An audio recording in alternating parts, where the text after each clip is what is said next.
Hey guys, in this video, we're going to take a look at how you can turn on or turn off, customize this phone to get personalized content on the Samsung Galaxy S23 series.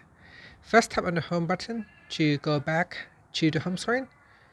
And from the home screen, swipe down at the top. Then in the quick settings panel, tap on the settings icon.